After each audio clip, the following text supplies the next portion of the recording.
This is the investigation of terminal speed for a falling object. In this case, we're going to use cupcake cases. I'll be going through that now in the video.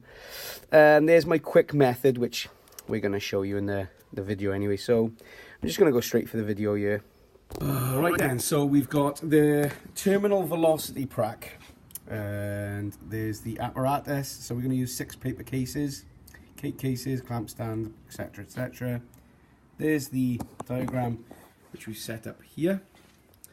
We're going to do 1 meter rather than 1.5 meters, just because for the ease of setting up. And then I've got a 30 centimeter ruler on there because we're going to need to drop above. Can you point to me, sir? So we're going to need to drop from there, and then we're going to start timing when it reaches terminal velocity there. That's the whole point of that. So we're going to actually start the clock when it passes that point and then hits the floor, and then we're going to stop it. So already we're thinking about ways to improve this and accuracy. We've got a calculator, we've got a table of results, and we've got our cupcake cases. So first thing we need to do is zero the balance, which it is. Yeah. And then we're going to measure 6 cases, because by just measuring one, it doesn't give a true reading. So what we're going to do is measure 6. We're going to use 6. So it's got 1.91 grams to do decimal places there. So now what we need to do is to divide that by 6 to get a mass for each cupcake case. Yeah. 0.32, and I'm rounding that up because it's an 8. So you didn't do it the woolly way, sir, but you did 1.91 divided by 6. So we're going to see how many times 6 goes into that. And it's going to be 0.31. Oh, he's rounded it up to 0.32 for each case. And now what you're going to have to do now is add 0.32 every time. So you can either use I would recommend using a calculator in an exam. And he's done that. Multiplied by 2 there. Divided by 2 again to get it to 4. 1.27. There we are.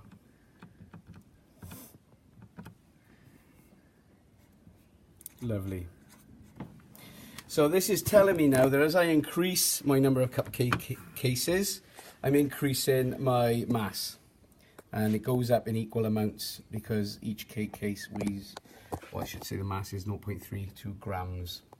Now we need to measure the time taken for it to fall to the ground. So we're going to try and do this, sir. I know it's probably a 3-man job with the camera, but you need a stop clock. And you're going to have to drop and do the stop clock on your own for me to capture all of this. So the results are going to not be so accurate. So you're literally going to drop and then press the timer when it passes the point of the top of the ruler. Ready?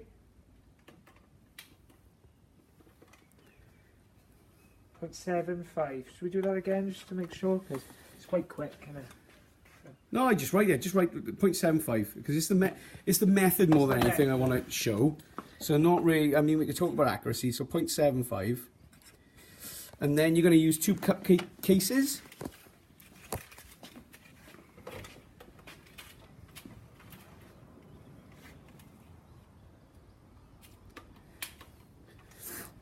A bit quicker that time? A little bit quicker, yeah.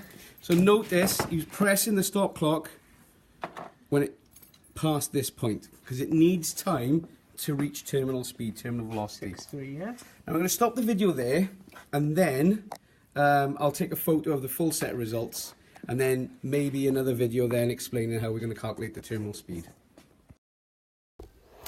Which is exactly what I've done. So I've done another video there. We did the results. So we've collected a full set of results using our method, and now we're just going to calculate the terminal speed for each of these. So can you just run me through what you're going to do here, sir? So I'm going to use my triangle here, and I've got my variables. I've got speed as the S, time, and D. We know that my distance, because it's always been 1 meter, so I can say straight away my D is 1, and obviously our time is changing. But I want to make my S the subject, and so to do that, I'm going to cover it over. So I've got my S equals D on top T on the bottom. Lovely. Okay. So can you just maybe show the first one, and Show then the we'll first one. take a picture of the full set of results then. So for number of cases 1, then, so I'd have time is going to be 0.75. My distance equals 1. I know that speed is distance over time.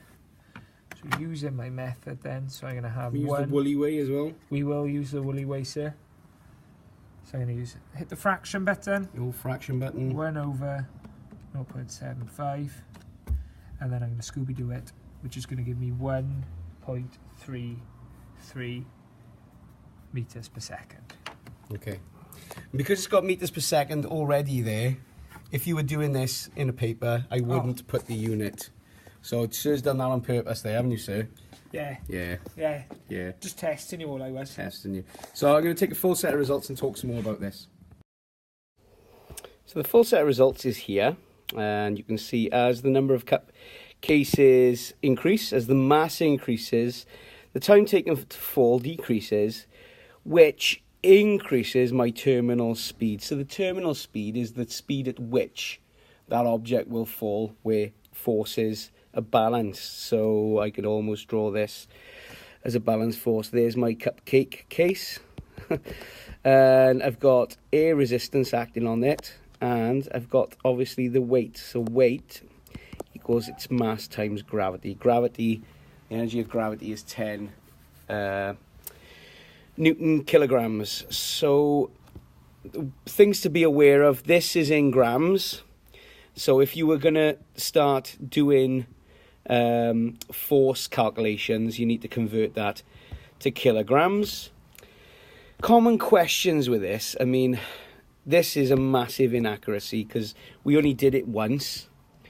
And so, like from the video, you could see the sir wanted to do it again, but just because I wanted to keep the video quite quick, under 10 minutes, I said just do it once. So ways to improve now, improve accuracy. Accuracy.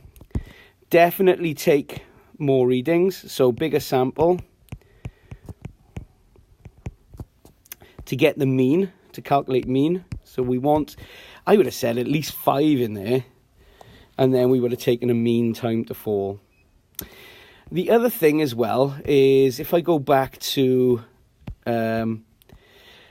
this pointer is where you start the timer. Now the method here says drop the cake cases well above and about 20 centimeter, but we did an exact